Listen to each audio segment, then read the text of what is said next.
Just Big Ten women's basketball, but the country by storm, averaging over 20 points per game, and she helps win the tip. On our shoulders this year. I really think this team is doing it by committee. They don't technically have that all-American type player, but the jumper from Allie Campbell is off the mark. And here comes Amaya Battle, the point guard who gets tied up by Campbell just across the midcourt stripe. Now McKinney for three. Got it. Now for Penn State, you just want to settle in, run some of your offensive sets, and try to get that best shot. It's a tough place to play, Williams Arena. Amaya Battle turns and sinks. But they want to make the right play at all times. Sometimes that speed just speeds you up a little bit too much, and there's some self-inflicted mistakes. More turnovers than field goals right now for Penn State. That's not a... Oden in the corner, 3 on the shot clock. This is Campbell with her foot on the line. That's a long two-point shot, but... For Minnesota, they're going to have to attack on this possession. And it changes how you want to attack Penn State when Merkel is on or off the floor. Battle was contested underneath, but Minnesota hangs on to it. This is Grahalski inside to Stewart. Despite not being in the starting lineup for Dawn Plitza-White. Jayla Oden at the... I think Jayla Oden is the X factor of this team. I mean, we talk about Merkel and Murray a lot. Now 8 for 10 on the season with that miss. Right into it. Alexia Rose on the ball for Minnesota, the backup point guard. With a paint touch and a bucket. In the lane, what a cut by Heyer. And you say long pass in the direction of Murray. It's broken up by Rose, but Penn State hangs on. And Hall sinks the two-point try. Teams last played on Penn State's senior day on March 3rd of this year, last season, of course. Penn State won 90-34. Great. And Sophie Hart, a 50% free throw shooter, looking for an old-fashioned three-point play, and she got it. Penn State shooting 49% from the floor this season. They're just 2 for 10 to open this game. Oden gets to the cup. And that's what she does best. Inside, Stewart got that one to go around.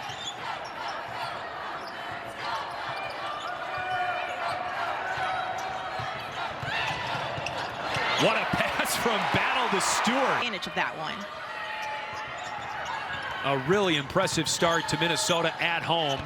Battle calls her own number. Minnesota shoots 10 of 17 from the floor in the first quarter to Penn State's 3 of 16. Stretching it out that time, Tori McKinney buries another triple. She has 8. That Oden. Elliott knocks down the two-pointer. They're off her foot, but Tori McKinney a big part of the reason why. Possession arrow favors the Gophers after that jump ball. Tori McKinney is a freshman you should have on your radar. She run their offense through, and if you would have asked me before the game, I wouldn't have expected this, but credit to Minnesota's defense. They've been able to shut her down at this point in the half. Battle takes the 3, knocks it down. A haphazard start for the Lady Lions on the road as Big Ten play resumes, and a tough start to the conference slate for Penn State as Rose misses the layup. Stewart banks it in on the second try. This is McKinney for 3. Off the mark, Stewart, another offensive rebound. Now Battle topside, brick, but everything coming up. Rim efficiently, something she said versus the Huskers, they really didn't get an opportunity to do well. They start. And Minnesota with that 12-1 record, they started 10-0, but dropping their only conference game of the season so far. Higher, in, out, and back in off the glass. With that one, but when you can move the ball from one side of the court to the other, that just opens up everything for you to have enough room and opportunity to get it down, Phil. Hall with the answer. 2 minutes and change to go until halftime. Rose probes, whips it out, and now McKinney. 4-3, nothing but nylon. Murray into the corner for Campbell. She knocks down the 3. 2 good possessions for Penn. Trips here as conference play resumes. I'm excited for Big Ten play, especially with the new matchups that we're seeing, maybe some new rivalries. Yeah, the foul was on Allie Campbell for Penn State, her second. And Tories of the first half for Minnesota, 14 points. Set plays in their arsenal, but a chance to go to the free throw line here and just take some vestige of momentum into the locker room And in the locker room for Penn State, you try to think about how you can confidence moving forward. Horn sounds with McKenna Johnson on the ball for Minnesota. More surprised about Minnesota. Punch with Murray being able to knock things at a high clip beyond the arc. They got it going in the second half. Murray's got it now, looking for Merkel. See really many attempts at all with Gracie Merkel putting the shot up. So for her to just get setting, attacking to get to the rim.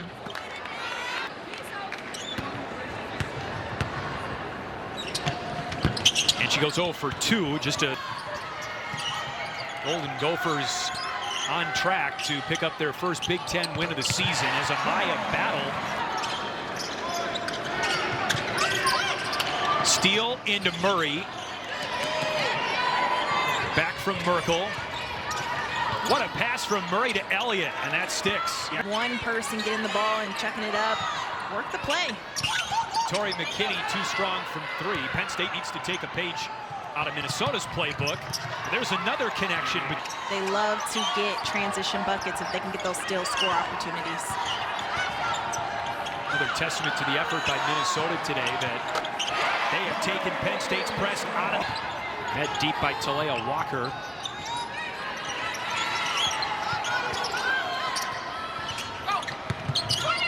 Battle wraps it around, and it's swung around. The great ball movement by Minnesota has led to... For Minnesota, they've been making shots difficult at the rim. We've seen that, trying to get into the paint. 13 assists already into this game. Merkel and Mariah Murray remain scoreless for the Lady Lions this afternoon. Penn State's 2 leading scorers. Annika Stewart drills on a... When you have that type of versatility, I know Coach Blitzer White is just grinning ear to ear because of that. Look at that. Outside and inside, it doesn't matter. Now 7 of 9 from the floor. Odin pulls up and hits for Penn State. Jalen of the lane, but if she's a player, you can't guard her one-on-one. You see everyone trying to help and swarm her to congest her. Ace inside. Penn State's got to start hitting some outside shots. McKinney fouled on her way to the cup. So you can come out and contest, and it opens things up inside, so you can't just rely. She's hit a lot of shots. Tori McKinney, a career high now. She's got 20 for the game. That would be a game high as well. A great free throw shooter as well, in addition to everything else. She's topside to battle. Slithers inside and hits the layup. Ooh, slicing and dicing. Mariah Murray with her first points of the game. A Minnesota turnover, which hasn't happened much. Murray throws it Elliott's way. She lets a three-pointer go and knocks in her second one of the quarter. The shot clock. Rolls inside, the kick out to Battle. Now with 5 on the shot clock. Battle is so good getting to her spot. She has been able to get that to go all game long. We've seen that time and time again. Minnesota is being anchored by just the tip of the iceberg here in terms of the grind that is conference play. Amaya Battle with a beautiful pass into Grace Grahalski, who takes it the rest of the way. Dime after dime. I'm so impressed by Amaya Battle. Every shooter has that night. You have to locate her at any point of the court. Island. Penn State turns it over. Long stretch pass from Battle to McKinney. Takes care of the ball very well. You can look at Amaya Battle. She can just attack, finish, and the ability to finish is unmatched. 25 for McKinney. Campbell from 16 feet, too strong. Rebound tipped. 7 on the shot clock for Campbell, who knocked some difficult passes, but she's made it look so easy the way she's able to connect. McKinney steps on it and hits the... Just want to make note, this isn't just any player that you're missing out on. This is one of the best scorers in the Big Ten, one of the best defenders in the Big Ten. She's a 3-level scorer. She can do so many things for your team. Minnesota also received some tough news on the injury front 2 days ago. As Hart banks it in, and Taylor Woodson, a sophomore, will miss the remainder of this against Penn State. And she had a season-high 19 against the Lady Lions in that matchup. Fans. On the cut, Jill Jaycock puts it in. That's what Penn State wants here. This is a vet for this team, and even though the play isn't on the court, it goes a long way to have that type of player.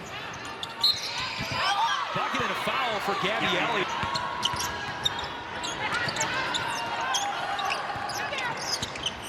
Rose guarded by Murray, and Rose puts it in. Bell pulls up. And the glass cleaned up by Nehemiah Holloway. No one. Click is a good three-point shooter. Guarded by Rust. Past Rose. And Johnson with great effort saves it. 5 on the shot clock. Rose for Holloway. Good game long. And they just continue to pull away. There has never been a run, really, for Penn State in this game as Hall knocks down that jumper.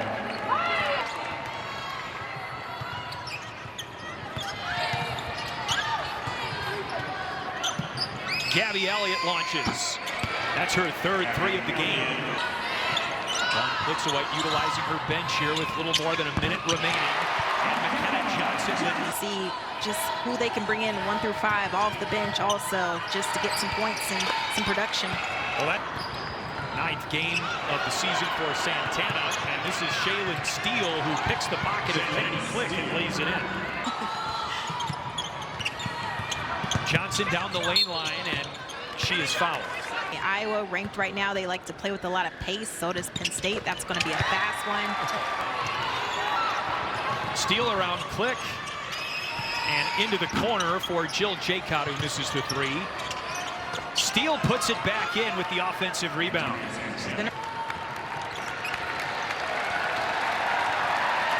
But what a performance for Minnesota as they end the 2024 calendar year emphatically with a blowout win over Penn State, and Minnesota improves to 13.